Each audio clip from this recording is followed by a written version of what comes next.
Praise the lord. ప్రభు అయిన యేసుక్రీస్తు పరిశుద్ధ నామం పేరిట సియోను స్వరము అనే ఆధ్యాత్మికమైన టీవీ కార్యక్రమమునకు ప్రేమతో మిమ్మల్ని ఆహ్వానిస్తూ ఉన్నాం. ప్రభు అయిన యేసుక్రీస్తు ఘనమైన నామములో సియోను స్వరము అనేటువంటి కార్యక్రమాన్ని చూస్తూ అనేక దినాలుగా మీరు మేలులు పొందుతున్న మీ అందరికీ ప్రభు అయినటువంటి యేసుక్రీస్తు పేరిట నా హృదయపూర్వక వందనాలు. మీరంతా క్షేమమని నేను తలుస్తూ ఉన్నాను. మీరంతా ఆరోగ్యంగా ఉండాలని, సంతోషంగా ఉండాలని, ఆనందంగా జీవించాలని ప్రభు పేరిట మీ అందరి కొరకు నేను నా వ్యక్తిగతమైన ప్రార్థనలో నేను జ్ఞాపకం చేసుకుంటున్నాను. మర్చిపోవద్దు. దయచేసి ఈ యొక్క సియోను సహవాసం నిజామాబాద్ వారు అందిస్తున్నటువంటి సియోను స్వరం అనే ఈ ఆధ్యాత్మికమైనటువంటి కార్యక్రమమును ప్రేమతో మీకు అందించడానికి మా సంఘ బిడ్డలు ఎంతో వ్యయ ప్రయాసములతో ఈ యొక్క కార్యక్రమాన్ని సిద్ధపరిచి మీకు అందిస్తూ ఉన్నారు. దయచేసి మరి మీరు మేలు పొందిన వెంటనే, దయచేసి వాక్యమును వర్తమానమును విన్న వెంటనే మీ యొక్క స్పందనను మీరు ఫోన్ ద్వారా ఒక చిన్న కాల్ చేసి మీ పేరేంటి, మీరు ఎక్కడి నుండి చేస్తున్నారో ఒక్క విషయాన్ని నాకు తెలియజేసినట్లయితే మిమ్మల్ని బట్టి నా ప్రభువుని నేను ఎంతగానో స్తుతించగలుగుతాను. ప్రియమైనటువంటి దేవుని బిడ్డలారా, ఈ దినమందు ఈ రీతిగా వాక్యం వినటానికి మరి ప్రభు మనకు అనుగ్రహించిన ఆయన గొప్ప కృపను బట్టి దేవదేవునికి మహిమ కలుగును గాక. కనుక ఈ సమయమందు ప్రియులారా, వాక్యము ధ్యానంలోనికి వెళ్ళకముందు నాతో కలిసి మీరందరూ ప్రార్థనలో ఏకీభవించాలని ప్రభు పేరట నేను మీకు మనవి చేస్తూ ఉన్నాను. ప్రార్థన. ప్రేమస్వరూపుడవగు తండ్రి, నమ్మదగిన ప్రభు అని పరిశుద్ధమైన పాదములకు వందనాలు చెల్లిస్తూ ఉన్నాం. యేసుక్రీస్తు ఘనమైన నామములో తండ్రి యొక్క దినమున మరొకసారి ఈ రీతిగా దేవుని వాక్యమును వినటానికి మీరు చూపిన కృపా భాగ్యమును బట్టి స్తోత్రం చెల్లిస్తూ ఉన్నాం. ప్రభా నా తండ్రి, గడిచిన కాలమంతా ప్రతి వారమున తండ్రి ప్రతి ఎపిసోడ్లో మీరు మాతో మాట్లాడుతూ వచ్చారు. ఎంతోమందిని ఆదరించారు, ఎంతోమందిని బలపరిచారు, ఎంతోమందిని స్వస్థపరిచారు. ప్రభువా, ఈనాటి ఈ కార్యక్రమం ద్వారా కూడా అనేక మంది బిడ్డలు యేసు నామములో బలపరచబడుదురుగాక. యేసు నామములో ప్రతి ఒక్క బిడ్డని మీరు దర్శించమని వేడుకుంటూ ఉన్నాం. నీ వాక్య ప్రత్యక్షత చేత మమ్మల్ని అందరినీ కూడా మీరు బలపరచమని జీవము గల దేవుని పేరట మేము నిన్ను స్తుతిస్తూ ఉన్నాం. ప్రభు అయిన తండ్రి, ఇదిగో సియోను స్వరం అనే కార్యక్రమానికి స్పాన్సర్ చేసిన సియోను సహవాసం నిజామాబాద్ సంఘ బిడ్డలను, ప్రతి కుటుంబాన్ని యేసు నామములో నేను ఆశీర్వదిస్తున్నాను. వారి కుటుంబమును దీవించండి. సకల దీవెనలతో, సకల ఆశీర్వాదములతో వారిని వర్ధిల్లచేయండి. వారికి ఆరోగ్యం దయచేయండి. వారి కోరికలను సిద్ధింపచేయండి. వారి ఆలోచనలు సఫలపరచండి నాయన. ఈనాటి వాక్య ధ్యానం కొరకై మమ్మల్ని మేము నీకు అప్పగించుకుంటూ ఉన్నాం. వినగల చెవులను, గ్రహింపగల హృదయాలను మా అందరికీ దయచేసి మహిమ పొందమని, నన్ను నీ సిలువ చాటును మరుగుపరుచుకొనమని యేసు పరిశుద్ధ నామమున ప్రార్థన చేసి వేడుకొంచున్నాము తండ్రి. Amen, amen. ప్రభునందు నా ప్రియమైనటువంటి దేవుని బిడ్డలారా, ఒక సంవత్సరం కాలము నుండి ఈ యొక్క నిర్విరామంగా ప్రతి వారం ఈ యొక్క కార్యక్రమాల్ని కొనసాగటానికి దేవుడు చూపుతున్న కృపను బట్టి దేవునికి మహిమ కలుగునుగాక. మరి సమయమందు ఈనాటి వాక్య ధ్యానాంశం ఏమిటనగా నాయకులను గౌరవించుట. నాయకులను గౌరవించుట. ఈనాటి వాక్య ధ్యానాంశం నిమిత్తమై పరిశుద్ధ గ్రంథములో నుండి తెస్సలోనికలకు రాసిన మొదటి పత్రిక 5వ అధ్యాయము 12వ వచనము నుండి 15 వచనాల వరకు ఈ వచనాల్ని నేను చదువుతాను. దయచేసి మీరు బైబిల్ ఉన్నట్లయితే మరి చూడండి, లేదా మరి చెవియొగ్గి ఈ యొక్క మాటలు వినాలని నేను ప్రభు పేరట మీకు మనవి చేయించు ఉన్నాను. మరియు సహోదరులారా, మీలో ప్రయాసపడుచు ప్రభువునందు మీకు పైవారయ్యుండి మీకు బుద్ధి చెప్పుచున్న వారిని మన్నన చేసి వారి పనిని బట్టి వారిని ప్రేమతో మిక్కిలి ఘనముగా ఎంచవలనని వేడుకొనుచున్నాము. మరియు ఒకనితోనొకడు సమాధానముగా ఉండుడి. సహోదరులారా, మేము మీకు బోధించున్నది ఏమనగా, అక్రమముగా నడుచుకుని వారికి బుద్ధి చెప్పుడి, ధైర్యము చెడిన వారిని ధైర్యపరచుడి, బలహీనులకు ఊతనీయుడి, అందరి ఎడల దీర్ఘశాంతము గలవారయునుడి. ఎవడును కీడునకు ప్రతి కీడు ఎవనికైనను చేయకుండా చూచుకొనుడి.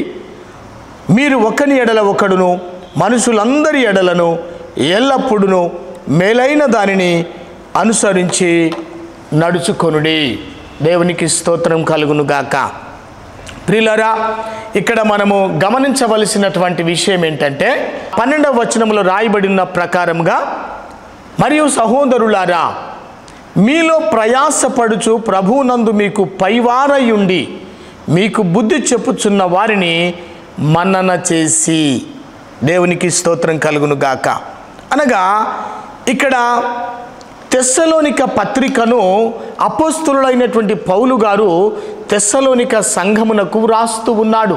అనగా మీలో ప్రయాసపడుచు ప్రభువునందు మీకు పైవారయుండి మీకు బుద్ధి చెప్పుచున్న వారిని మన్నన చేయమని వాక్యము ద్వారా తెలియజేస్తూ ఉన్నాడు. ఈ లోకములో మన చుట్టూ ఉన్నటువంటి అనేక సంఘాలలో చాలామంది ఏం చేస్తున్నారంటే, యవనస్తులైనటువంటి క్రైస్తవ బిడ్డలు, క్రైస్తవులు వారి యొక్క సంఘములో ఉన్నటువంటి నాయకులను ముఖ్యంగా వారిని గౌరవించకపోవడం, లేకపోతే మరి ఇలాంటివి మనము చూస్తూ ఉన్నాం. చాటున వారిని ఏదేదో వారి గురించి మాట్లాడుకోవడం చూస్తూ ఉన్నాం. ప్రియులారా, అలా చేయటాన్ని బట్టి వాళ్ళు ఏమనుకుంటున్నారు అంటే, మేము మంచి పనే చేయుచున్నాము అని వాళ్ళ దృష్టికి వాళ్ళు అనుకుంటున్నారు.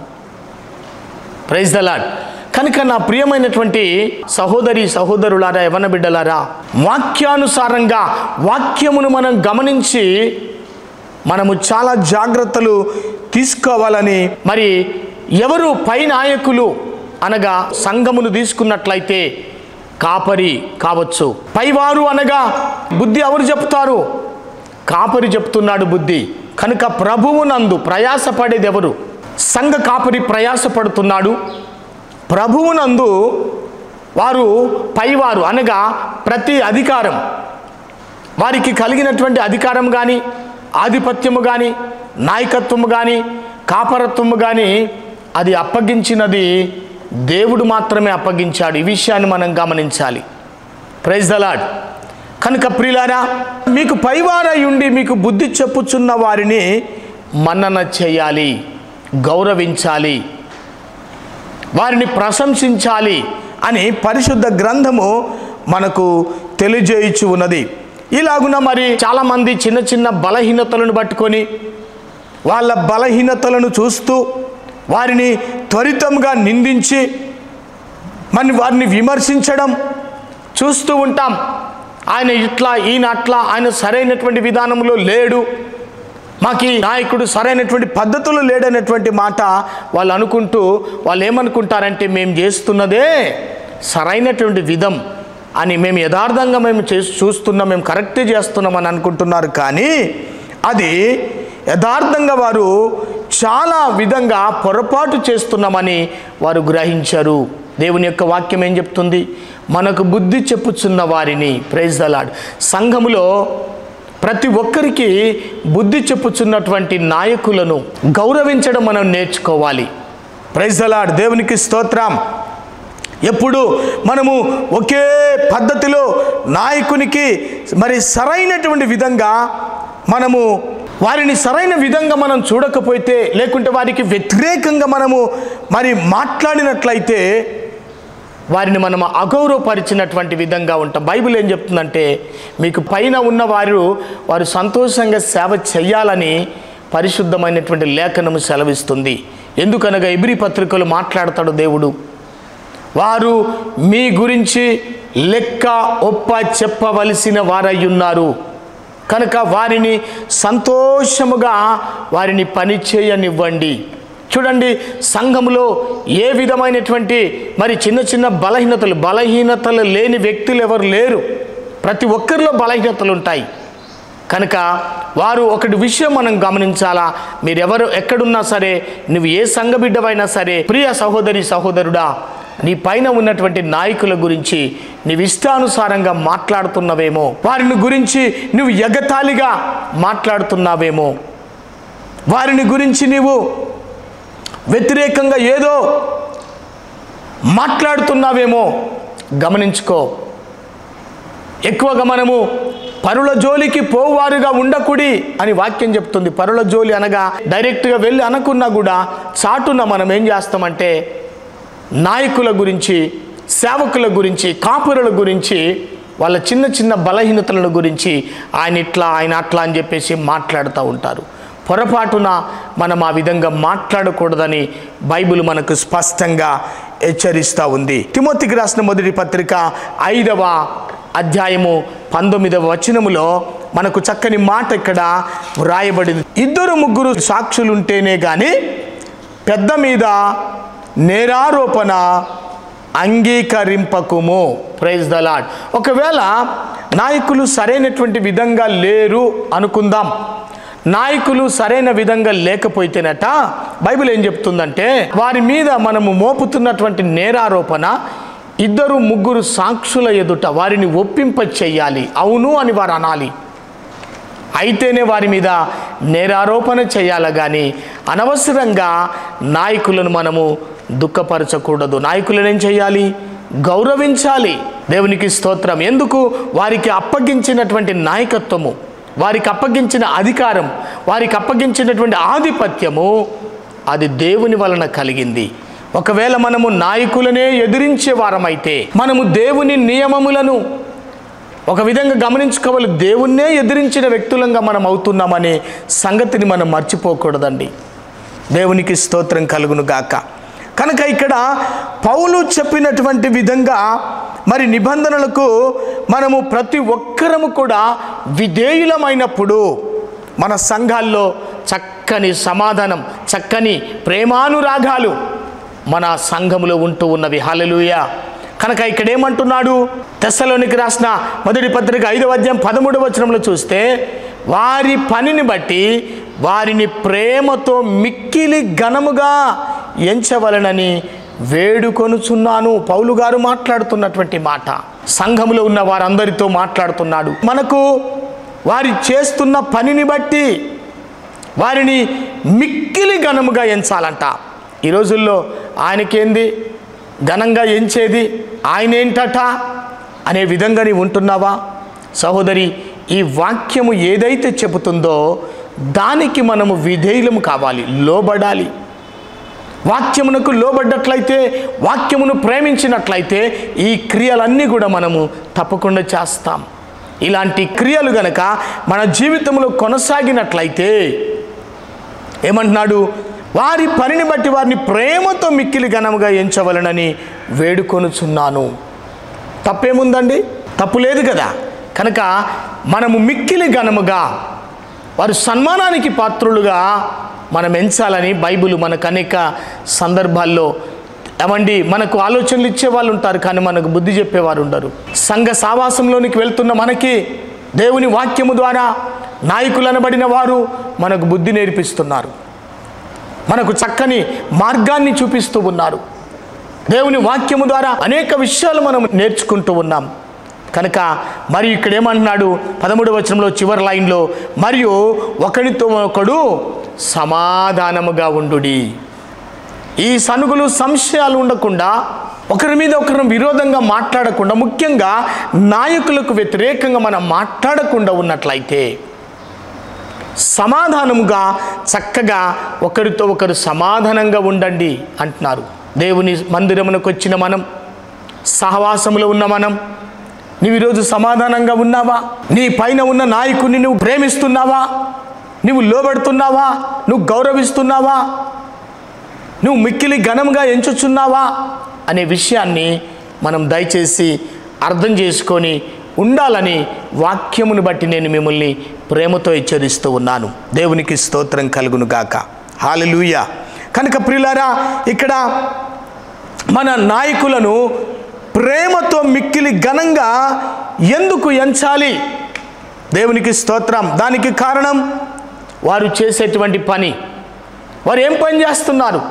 వాళ్ళ సొంత పని కాదు కదా, దేవుని పనిని, దేవుని వద్ద నుండి నేర్చుకొని దేవుని యొక్క రాజ్యమును గురించి, దేవుని సంగతులను గురించి మనకు చక్కగా బోధిస్తూ ఉన్నారు. వారు చేస్తున్నటువంటి పని మరి ఇక్కడ మనం గమనించినట్లయితే, ఒక నాయకుడు అంటే మనకు వ్యక్తిగతంగా మనకిష్టం లేకపోయినా సరే, దేవునికి స్తోత్రం, కొన్ని వ్యక్తిగత కారణాలు ఉంటాయి, వారి మీద మనకి ఇష్టం ఉండదు. Praise the Lord. అవునా కదండి? ఈ మాటలు వింటున్నటువంటి మీరు దయచేసి నువ్వెవరైనా సరే, కొంతమంది మీద మనకి ఇష్టం ఉండదు, నాయకులంటే ఇష్టం ఉండదు. ఇష్టమున్నా ఇష్టము లేకపోయినా నీ పైన నాయకులుగా ఉన్నారు, వారు నీ గురించి దేవునికి లెక్క ఒప్పజెప్పవలసిన వారుగా ఉన్నారు. కాబట్టి ఆయనలో తప్పులుంటాయి, బలహీనతలుంటాయి. తప్పులు బలహీనతలు ప్రతి మనిషిలో ఉంటాయండి. ఉన్నంత మాత్రాన వారి పనిని బట్టి వారిని ప్రేమతో మిక్కిలిగా ఘనముగా ఎంచవలనని మనము వారిని ఒకవేళ విమర్శించి ఎదిరిస్తే వారు తమ పనిని విజయవంతంగా లేకపోతే సంతోషంగా చేయలేరు. ఎప్పుడు వాళ్ళ మనసులో ఏదో ఒక ఆలోచన ఊహించే విధంగా వాళ్ళు ఆ విధంగా ఉంటారు. కాబట్టి ఇక్కడ క్రీస్తు కార్యాలు, దేవుని కార్యాలు ఆ సంఘములో దెబ్బతీసే విధంగా ఉంటాయి. దేవునికి స్తోత్రం కలుగును గాక. మనము ఎవరమైనా సరే మన పైనున్న నాయకులను ఎదిరించడానికి, లేకపోతే వారిని విమర్శించడానికి, లేకపోతే వారిని వ్యతిరేకించడానికి మనము భయపడాలి. ఈరోజు నీ పైన ఉన్న నాయకుని గురించి నువ్వు భయపడుతున్నావా? విమర్శిస్తున్నావా? విమర్శించడానికి నువ్వేమి వెనకాడట్లేదా? ఒకసారి నువ్వు గమనించుకో నా ప్రియమైన దేవుని బిడ్డ. కాబట్టి మనము క్రీస్తు పనిని ఈ విధంగా చేసేవారమైనట్లయితే దేవుని పనిని మనము నాశనము చేయగోరుచున్నామా అనే విషయాన్ని మనము ఇక్కడ గమనించుకోవలసినటువంటి వారమై ఉంటూ ఉన్నాం. అదే మరి ఇక్కడ మనం గమనిస్తే తిమోతికి రాసినటువంటి మొదటి పత్రికలో 5వ అధ్యాయం 17వ వచనములో ఒక మాట వ్రాయబడి ఉంది. బాగుగా పాలన చేయు పెద్దలను, విశేషముగా వాక్యమందును ఉపదేశమందును ప్రయాసపడు వారిని రెట్టింపు సన్మానమునకు పాత్రులుగా ఎంచవలెను. దేవునికి స్తోత్రం కలుగును గాక. కాబట్టి ఇక్కడ ఒకానొక నాయకుడు చెప్పినటువంటి మాట కానీ, చేసినటువంటి పనిని కానీ ఎదిరించాల్సినటువంటి అవసరము కలిగినప్పుడు మొట్టమొదట అతని దగ్గరికి వెళ్ళి మనం ఏం చేయాలంటే దానిని గురించి ముఖాముఖిగా మాట్లాడాలి. దేవునికి స్తోత్రం. మత్తయి సువార్తలో 18వ అధ్యాయం 15వ వచనంలో, మరియు నీ సహోదరుడు నీ ఎడల తప్పిదము చేసిన ఎడల నీవు పోయి నీవును అతడు ఒంటరిగా ఉన్నప్పుడు అతనిని గద్దించుము. అతడు నీ మాట వినిన ఎడల నీ సహోదరుని సంపాదించుకొంటివి. దేవునికి స్తోత్రం కలుగును గాక.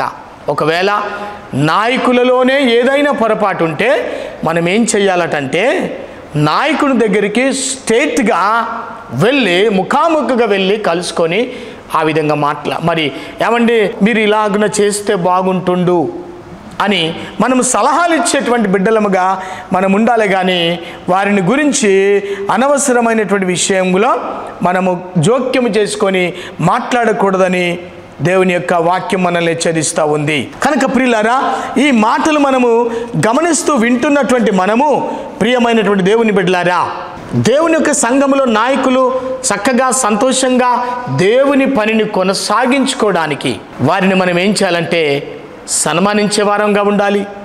రెట్టింపు ఘనతకు పాత్రులుగా మనం ఎంచాలంటే మనం చాటున ఉండి వాళ్ళను గురించి దూషించడం కాదండి. అవసరమైనప్పుడు వాళ్ళను సన్మానించడం తప్పు కాదు.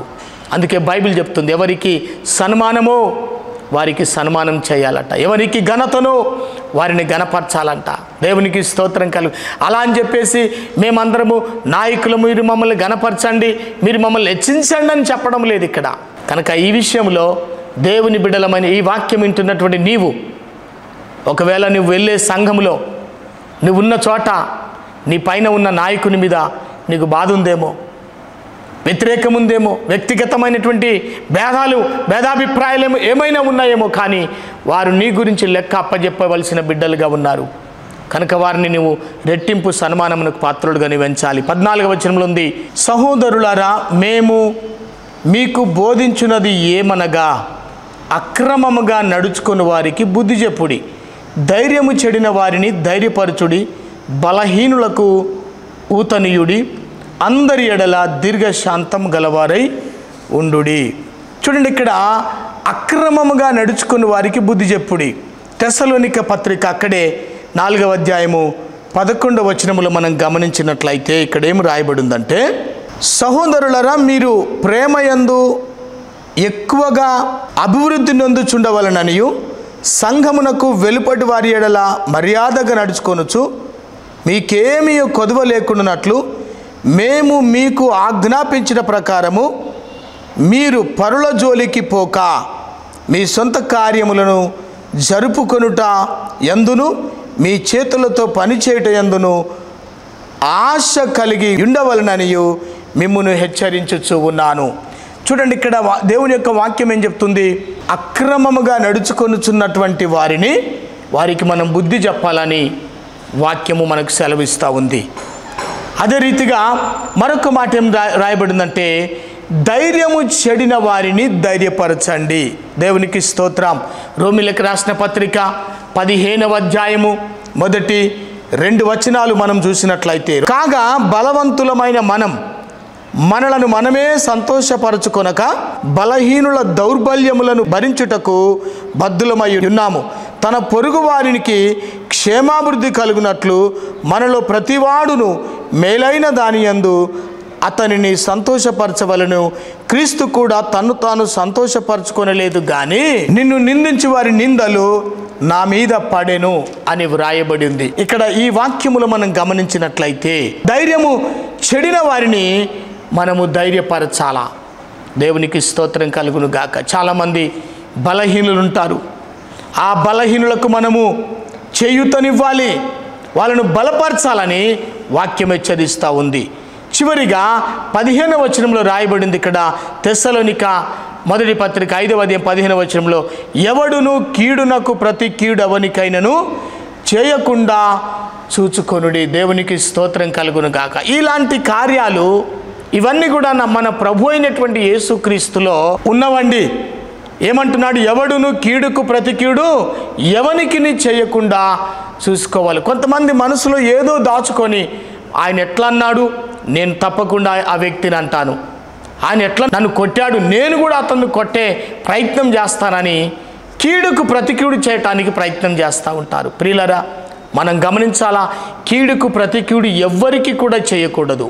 ఇది యేసుక్రీస్తు యొక్క మనస్సు, యేసుక్రీస్తు యొక్క ఆలోచన. కనుక ఎవరికి చేయకుండా చూసుకొనుడి. మీరు ఒకని ఎడల ఒకడును మనుషులందరి ఎడలను ఎల్లప్పుడూ మేలైన దానిని అనుసరించి నడుచుకొనుడి. దేవునికి స్తోత్రం. మనుషులందరినీ కూడా దేవుడు కలగజేశాడు. ఈ మనుషుల ఎడల ఒకరి ఎడల ఒకరం మేలే చెయ్యాలి కానీ ఏ మనిషికి కూడా కీడు చేయకూడదని ఈ సమయమందు ఈ వాక్యము ద్వారా నేను హెచ్చరించబడతాను. నీ కుటుంబమైనా సరే, నువ్వు వెళ్తున్న సంఘమైనా సరే, నీ చుట్టూ ఉన్నటువంటి సమాజమైనా సరే, వాళ్ళంతా మనుషులే. ఏ మనుషునికైనాను కీడు ఎవరికి కూడా మనం చేయకూడదు. కీడు అనేది అది అపవాది చేసే పని, మేలు అనేది దేవుడు చేసేటువంటి పని. కాబట్టి ఈరోజు నేను మాటలు వింటున్న మనమందరము ఎవరు చెప్పిన మాట వినాలి? దేవుని మాట వినాలా, అపవాది మాట వినాలా? దేవుని మాట కనుక విన్నట్లయితే మనమందరికీ మేలు చేసేవారంగా ఉండాలి. ఎవరికి కూడా మనము కీడు కలిగించే విధంగా మాట కూడా మాట్లాడకూడదు. చాలామంది మరి మాటల ద్వారా కీడు కలిగిస్తారు. కాబట్టి ఈరోజు నేను నా ప్రియమైనటువంటి సహోదరి సహోదరులారా, పౌలు గారు తెస్సలోనిక సంఘానికి రాస్తూ ఈ అద్భుతమైన విషయాలను మనతో పంచుకుంటున్నాడు, మనతో మాట్లాడుతున్నాడు, మనల్ని హెచ్చరిస్తున్నాడు. కాబట్టి నా ప్రియమైన సహోదరి సహోదరుడా, నాయకులైన వారిని, కాపరులైన వారిని, పెద్దలుగా ఉన్న వారిని మనం గౌరవించడం నేర్చుకుందాం, వారిని సన్మానించడం నేర్చుకుందాం. ఎందుకనగా వారికి అప్పగించిన పని నేను ఇవ్వలేదు, దేవుడిచ్చాడు. కాబట్టి వారిని ఎదిరిస్తే, వారిని గురించి మనము మరి రకరకాలుగా మాట్లాడితే మనము దేవుని కార్యములకు ఆటంకంగా మనం ఉంటామనే సంగతిని మనం మర్చిపోకుండా ప్రతి ఒక్కరిని, నాయకులను, సంఘములో ఉన్నటువంటి కాపరులను, యజమానులను, పెద్దలైన వారిని మనం గౌరవించడం నేర్చుకుందాం. గౌరవిస్తే ఏమన్నా తగ్గేది ఉందా? ఏమన్నా పోయేది ఉందానండి? మన జీవితంలో ఏదైనా కోల్పోతామానండి? బైబిల్ చెప్తుంది, యేసుప్రభు చెప్పిండు, నిన్ను వలె నీ పొరుగు వారిని ప్రేమించమని. యేసుప్రభు చెప్పిన నియమం ఒకటే, గౌరవించండి, ప్రేమించండి. ఈ వాక్యమునకు నీవు నేను విధేయులం కావలసినది, లోబడవలసినది. ఈ వాక్యం యొక్క నియమములను మనం పాటించినట్లయితే, దేవుని వాక్య నిబంధనలకు లోబడ్డట్లయితే ఖచ్చితంగా మనం అందరితో సమాధానంగా ఉండటానికి, అందరితో ప్రేమగా ఉండటానికి కొరకు మనకు వీలుగా ఉంటుంది. ఆ వీలును మనమే కల్పించుకోవాలి. దానంతటా అదే రాదు. కనుక నా ప్రియమైన దేవుని బిడ్డ, ఈ మాటలు వింటున్నటువంటి నీవు నీ పైన ఉన్న నాయకులను నీవు గౌరవించడం నేర్చుకో. వారిని మన్నన చేసి, వారి మంచి పనిని బట్టి వారిని రెట్టింపు సన్మానానికి పాత్రులుగా మనం చేయుదుముగాక. అలాంటి కృపతో నా దేవుడు మనల్ని నింపి ఆశీర్వదించునుగాక. ప్రార్థన చేసుకుందాం. ప్రేమ కలిగిన మా ప్రియ పరలోకపు తండ్రి, నమ్మదగిన యేసయ్య, ఈ సమయమందు నీవు మాతో మాట్లాడినావు తండ్రి. మీ పైన ఉన్న మీలో ప్రయాసపడు వారిని ప్రభునందు మీకు వారు పైవారు ఉన్నారని, వారు మీకు బుద్ధి చెప్పిన వారినిగా ఉన్నారని వారిని మన్నన చేసి, అట్టి వారిని మరి ప్రేమతో మిక్కిలి ఘనంగా ఎంచాలని నీ వాక్యము ద్వారా మమ్మల్ని హెచ్చరించావు. ఈ మాటలు మాతో మాట్లాడారు. మా పైన ఉన్న వారిని మేము కించపరిచే మాటలు, వారిని వ్యతిరేకించే మాటలు, మోసపరిచే మాటలు మేము ఏదైనా మాట్లాడితే మమ్మల్ని క్షమించండి. ఆ స్థితిలో ఎవరైనా ఉన్నట్లయితే ఇప్పుడే వారి యొక్క వైఖరిని, వారి యొక్క స్థితిని వారు మార్చుకొందురుగాక. వారి పైన ఉన్న నాయకులను వారు గౌరవించుదురుగాక. తండ్రి, మా అందరికీ నువ్వు గొప్ప నాయకుడు అయినావు. మేమందరము నిన్ను గౌరవించవలసినది, మేము నిన్ను ప్రేమించవలసిన వారమైనాం. అలాగునే ప్రతి నాయకుడిని వాళ్ళకి ఇచ్చిన అధికారం అది మనుషులు ఇచ్చినది కాదు, అది దేవుడిచ్చిన అధికారం అని, వాళ్ళు దేవునికి లెక్క అప్పజెప్పవలసిన వారమని వారుగా ఉన్నారని మేము గుర్తెరిగి, ఎవరిని మరి ప్రభా మేము కించపరచకుండా, ఎవరికి కీడు చేయకుండా మేమందరికీ మేలు చేసే బిడ్డలకు మేము ఉందుముగాక. ఈ వర్తమానం వింటున్న ప్రతి బిడ్డను యేసు నామములో మేలు చేసే బిడ్డలుగా వారు సిద్ధపరచబడుదురుగాక. ఎవరికి వారు కీడు చేసేవారిగా ఉండకుండా ప్రతి వారికి, ప్రతి మనిషికి వారు మేలు చేయుదురుగాక. అట్టి కృపతో నింపి మహిమ పొందమని, మీరు అక్కడ ఆలస్యమైతే మరొకసారి ఇలాగున కలుసుకునే కృపతో నింపమని యేసు పరిశుద్ధ నామమున ప్రార్థించి వేడుకుంటున్నాము తండ్రి. ఆమేన్. మన ప్రభు అయిన యేసుక్రీస్తు కృపా సమాధానములు, తండ్రి అయిన దేవుని ప్రేమ, పరిశుద్ధాత్మని యొక్క అన్యోన్య సామరస్యం ఈ టీవీలో వర్తమానం వింటున్న మీకును, లోకమందున సకల పరిశుద్ధులకును ఇప్పుడును నిరంతరము తోడై నీడయుండునుగాక. ఆమేన్. May God bless you. ప్రభు చిత్తమైతే మరలా కలుసుకుందాం. అంతవరకు సెలవు.